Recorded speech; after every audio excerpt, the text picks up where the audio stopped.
Bedtime V, sleep tight. I am shaking as I write this. I was released by the police less than 2 hours ago, and I am compelled to record the events of the past day and night as quickly and as accurately as possible. In some ways, I want to forget, but I know that I cannot, and that I should not. For my own sanity, I must divulge what has happened. It is far too important. Should I ever allow myself to be swayed by the mechanical, rational nature of the world again, these words should serve as a reminder that what is unseen is both mysterious and frightening. After Mary left, I knew that I had lost her forever. Rather than being consumed by depression and inaction, I was invigorated by a single purpose, thought, and idea that I knew I had to carry out. I had to destroy that thing, for I could not allow the chance that it might one day hurt my loved ones or desecrate the innocence of another child. I also knew that I faced death, but feeling that I had already lost everything, it was a small price to pay. It is said that revenge is a dish best served cold, but having waited my entire adult life to be rid of this thing, its memory, and the shadow it had cast upon me, I faced the proposition of killing this fiend, this corrupt and perverted force, with a smile on my face. That night it would be dead, even if I had to drag it to hell with me. For the next few hours, I busied myself packing a bag and writing a letter to Mary and my family, explaining what had happened and that they were not to blame. I called my mother and father, then my brother, just to hear their voices one last time. I did not let on that I thought I might never speak to them again. My mother's intuition led her to ask if everything was all right. I smiled and told her I loved her before reluctantly saying goodbye. At about 7 o'clock, I made my way out to the car. The sun had already set, and the street seemed eerily quiet, like the scene of an unattended funeral. I sat in the driver's seat, leaving the door on the other side open, awaiting my most unwelcome passenger. By 9 o'clock, nothing out of the ordinary had occurred. The place remained deserted, and the cold night air flowing through the open door was beginning to bite. As I sat there, contemplation echoed through my mind. I ruminated on the nature of this cadaverous parasite. One question rose out of a sea of thoughts, towering above all else, unmoving and continuous. Can you kill something which is already dead? I did not know if this was a thing of the grave or some unworldly specter that could be considered alive in some way. But just as I was reevaluating my plan, there it was. It was subtle at first, but there was a small, almost indistinguishable shift in the suspension of the car. Had it been any other circumstance, I would have attributed this to a gust of wind pushing and pulling at the chassis, but I was all too familiar with that feeling from all those years ago, as the bunk bed would shift slightly with that thing climbing into the bottom bed. I knew its foul calling card. The air grew denser, as if contaminated by some nearby corpse. It was in the car with me, unseen, yes, but there nonetheless. As I heard the slightest of whispered breaths from the back seat, I leaned over and calmly closed the passenger door. I turned the key in the ignition, and as I pulled out of the street, I could have sworn I heard a quiet yet distinctly malicious snicker, as if something were mocking me. Did it know what I had planned for it? Our destination was not far, but the roaming hills through which our country road wound rose and diminished with regularity, a stark reminder of the ominous isolation of night. Occasionally on the way, I could hear something from behind, but I refused to look for that thing in the dark. Patience. It would not be long before I would confront it. The irony struck me. I was worried about scaring off the same thing that had terrified and tortured me as a child. I had to be resilient and so drove carefully and calmly through the countryside, swamped by darkness, hoping that my unearthly passenger would not suspect me. I arrived. The wheels of the car struggled and slid on the undergrowth as I left the narrow country road.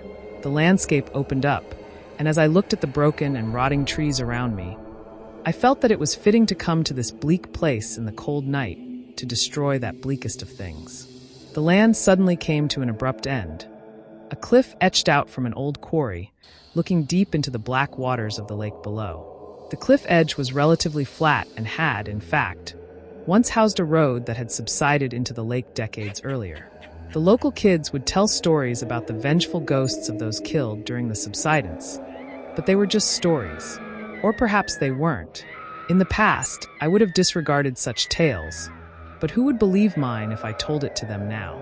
I switched off the engine and parked several meters away from the cliff edge, turning off any lights and composing myself for what was to come. I sat in that car for what seemed a lifetime, the only company given to me by the occasional splash of water against the cliff below. I waited. This thing was smart, of that there was no doubt. It had toyed with me, relishing the pain and torment it had caused as only something of a coldly frozen intellect could. For this reason, I knew it would suspect me, and perhaps even flee if I brought the car too close to the cliff's edge. I had to wait for it to attack, let it feed, let it revel and gorge itself on me. Perhaps then it would not notice as I slowly plunged the car into the dark, icy water below. I was going to drown the bastard. I had appraised the potential consequences in my head and reasoned that there would be a moment, a singular moment, where I would have a slim opportunity to escape from the car just before it reached the edge. Mary and I used to go there occasionally, a place to be together away from everything else, and it did not look nearly as stark during a summer's day. I therefore had the place in mind and knew it well. The drop was at least 30 feet to the depths below, and I did not want to be in that car as it hit the water, nor trapped inside with that abomination. I waited. Then I heard it, slowly at first, and then increasing in rate and volume, a rasping, wheezing breath from behind. Strangely, it sounded more labored than before. Each breath was a struggle, filled with fluid, rotten and decayed. A shiver ran up my spine. A rank, foul smell began to fill the air. The breath drew closer from behind. My heart began to race, beating hard and fast as I looked up and saw the windscreen beginning to ice up from the inside. I could see my breath, a natural thing indeed. But what was unnatural was the breath visibly moving across my face from the side. I turned slowly. I wanted to cry. I wanted to leave, to run into the night. But I had to stay. I could not allow it to escape. It was sitting in the passenger seat. I stared at it, and it stared back at me. Hunched over, covered in darkness, contorted and gaunt, with hands seized as if fighting rigor mortis, it slowly moved toward me. One bony leg cracked and groaned as it slid over my lap and onto the other side. Oh God, it was sitting on me. It pulled itself close, and through a shard of moonlight, I saw its face. Skin hung from its jagged features. Glassy eyes stared deep into mine as its grin spread unnaturally wide, the result of half-rotten flesh, exposing the rotten muscles, broken teeth, and sinews beneath. Pulling closer, it opened its mouth, revealing a wet and putrid tongue visible through part of its missing jaw. Wheezing and breathing heavily, a foul stench stung my eyes and filled my mouth, making me retch as my body tried to expel the poisonous fumes. As I did, it paused for a moment and then cackled to itself, happy and content. Staring into its icy cold eyes, it still gave the impression of an afflicted and increasingly weak old man. It was still incredibly strong, but it seemed to have lost some of its potency. Perhaps leaving that elongated room had somehow affected it. Its long, protruding fingers caressed my face, and then, as a show of intent, it stuck one of them deep into my shoulder. I screamed as it bent and twisted inside me, the rotting fiend moving its finger to cause the maximum amount of damage and pain. As it did so, its other hand slid down against my body. It touched me. It was time. With my free arm, I turned on the ignition, and though my shoulder was still pinned to the seat, I managed to fight through the pain, put the car into gear, and took off as fast as I could. The creature flailed and screamed, trying to climb over me into the back seat. But I held on with all my strength, thoughts of what it did to Mary fueling my rage. We raced toward the edge of the cliff, and I eyed the driver's door frantically. As we neared our icy plunge, I screamed in anger at its festering, rancid face and pushed it off me. It scrambled into the back seat for dear life, as I fumbled for mine by unlocking the car door. It was too late. The car careered over the cliff face, and before I knew it, we hit the dark water, splitting the black, glass-like surface with tremendous force. I should have died then, but an airbag took the brunt of my impact, although I still managed to scrape my head across the door frame. Dazed, I looked around. The sound I heard coming from that thing was malformed yet familiar. The squeal of some demonic child soon gave way to the anguish and rage of an ancient intelligence that knew it faced almost certain death. The water was frozen and poured in through the now twisted open car door with such force that it winded me. I gasped for air as my unwilling prey did the same. It writhed and twisted, looking for an exit. Spying the open door, it pulled itself through the water toward me. I curled my fist and smashed it into that thing's face. Pieces of rotten flesh flaked off under the impact, and a dark black liquid oozed from the resulting wound. Again it attempted to get past me, and I knew that to keep it in the car long enough to drown, I would have to die with it. I felt numb as the frozen water slipped over my chin. My heart struggled against the cold, and with a sudden surge, I was submerged and had breathed my last. I held my breath, but only to compose myself and ready myself for an icy, suffocating death. I hoped it would not be painful. My thoughts returned to Mary and my family, and an all-consuming sense of sadness and despair overwhelmed me. As I struggled with that thing trying to get past me and through the door, grabbing and flailing with its arms, I looked down and saw it. Its leg was trapped between the dashboard and floor of the car by the impact of the fall. Although it could move, it could not leave. I turned immediately for the door. I could barely see a foot in front of me in that black water, but there was enough moonlight to light my way. Just as I reached the door, the wretch grabbed hold of me and pulled me back. It had given up all hope of escaping, but wanted to drown me with it. We fought for what felt like an age in that cold, bitter grave as the car slowly sank deeper and deeper into the darkness. I could now feel my body pleading with me to take a breath, to exhale my last gasp of air, and then inhale the frozen water. I am happy to say that I used my wits to avoid such a horrible fate. Orienting my body, I pushed my feet against the dashboard with enough force to finally escape its slippery grasp. I do not remember much else, except the anguished and hate-filled scream my tormentor let out as I left it to die at the bottom of that icy lake. I found myself walking through the wilderness, cold, wet, but alive. The wound in my shoulder slowed me down, but I kept the bleeding at bay by applying pressure with my other hand. It took me 2 hours to walk home, and I am amazed that I did not collapse from exhaustion or hypothermia. When I saw the familiar sight of the street I live on, I was filled with a sense of accomplishment, of pride and triumph. I had beaten that thing once and for all. That is, until I went inside my house and found a trail of large, wet footprints leading from the front door to my bed. Disbelief overtook me. Despair was so sharp and overwhelming that I am unable to convey it with mere words.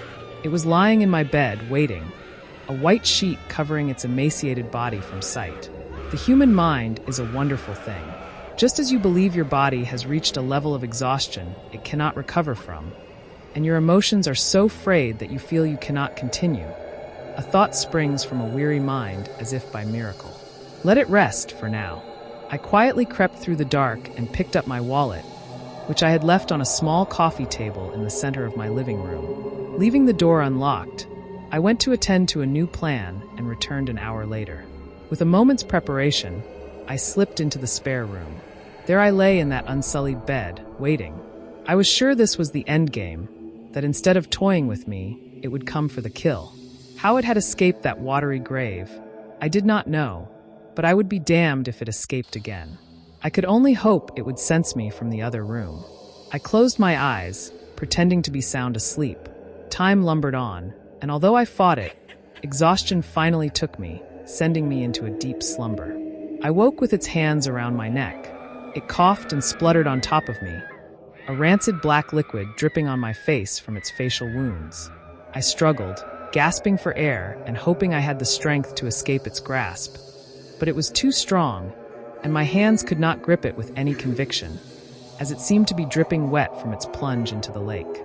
It may not have seemed rational at the time, but as my vision dimmed and the last light of consciousness extinguished within me, I did as many animals do in their last moments. I played dead. Lying motionless, holding my breath, it shook me violently by the neck and then released me.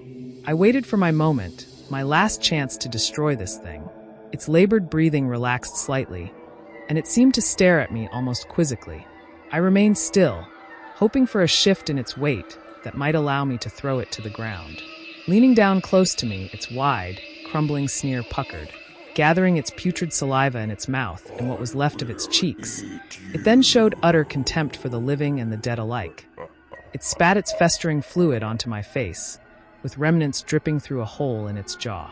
I wanted to scream, to do anything to remove such a vile smear from my skin, but I dared not move. The time was not right. Leaning in closer, it prodded and scratched at the wound in my shoulder, the pain searing through my body. Despite all my resistance, I remained motionless. Then, it slowly and patiently slid two of its long, distended fingers into my mouth. The taste was overwhelming, rancid, rotten, dead. The arthritic clicking of its knuckles shook my resolve. As it arched its back in glee, it suddenly pushed its fingers deep down into my throat. I gagged, an instinctive reaction. Instead of being shocked, a garbled laugh emanated through its broken teeth as it thrust its fingers deeper into my mouth. I felt its cold, hard flesh scraping against the inside of my throat, pleading without words for it to stop. In our darkest moments, we sometimes find our true strength. I rolled to my side, using its weight against it, and finally managed to break free. I fell to the floor. As its long reach grasped at my feet, I kicked and screamed and was at last free. It stared at me for a moment before rising on top of the bed, its brittle bones cracking under its own force. It now towered tall and gaunt, ready to pounce. Since I was a child, I had been a victim. It had terrorized me, taken my innocence, attacked Mary, and broken my life. I would not stand for it anymore. Sometimes the most dangerous prey is the one who can outthink you, the one that lulls you into a false sense of dominance or superiority, the one who has conquered any fear of you with a sense of anger and betrayal. It had fallen into my trap, one conceived by logic, reason, and an understanding of the world through the eyes of a scientific mind. Fire cleanses all. As it groaned, shrieked, cracked, and contorted, readying itself to pounce, I swiftly removed a blanket from the floor, revealing a bucket filled with gasoline that I had bought during that short time of preparation. I threw it as hard as I could, the liquid splashing all over the horror and the bed. It grinned at me, mocking my very existence, making light of my pain and the agony it had caused. From my pocket, I pulled out a lighter, lit it, and threw it onto that wretched thing. It writhed and screamed in agony, parts of its flesh crumbling away, searing into nothing before my very eyes. I almost felt sorry for it. Let it burn. The fire got out of hand. Thankfully, a neighbor heard the screams and saw the smoke, calling the fire brigade. I remember nothing of how I escaped. I spent several hours in the hospital being treated for light smoke inhalation and painful burns to my hands. It still hurts as I type, but as with many superficial wounds, they will heal. Perhaps there will be a few scars, but I can live with that. The police arrested me shortly afterward, believing me to be a murderer. They suspect that I killed someone in that fire and find it entirely suspicious that I have a deep wound in my shoulder and scratches all over my body. I've been told not to stray far in case they wish to ask me further questions, but they can ask away. I doubt they'll believe my answers. They found no remains, nor any evidence that someone else was there, save for a strange outline of a figure etched deep into the bed and wall. It looked as though whatever had been there attempted an escape, but I do not think it succeeded. A weight has now been lifted from my shoulders, one which I now realize was always there, since I was a child, in fact. I believe that thing affected me even from a distance, and now that it is gone, I feel whole again. I am devastated that I've lost Mary, and my house can be written off as I'll probably be charged with arson after they realize I started the fire, which means I can kiss goodbye to any insurance claim. My hands ache, as does my shoulder, but my spirit does not. I am writing this from a hotel room. It's small and unassuming, but it will suit my purpose. Tonight, I intend to sleep and dream, as I did as a child, before that wretch invaded my life. I believe that it was my rationality which saved me, my logical thought which allowed me to destroy such evil. But I will never escape the conclusion that there is much more to life beyond the veil, out there in the darkness. It is a world I have seen and do not care to revisit, but tonight I will rest, and tomorrow I will rebuild my life with the confidence that my unwelcome guest is gone forever. I can feel it. I know it.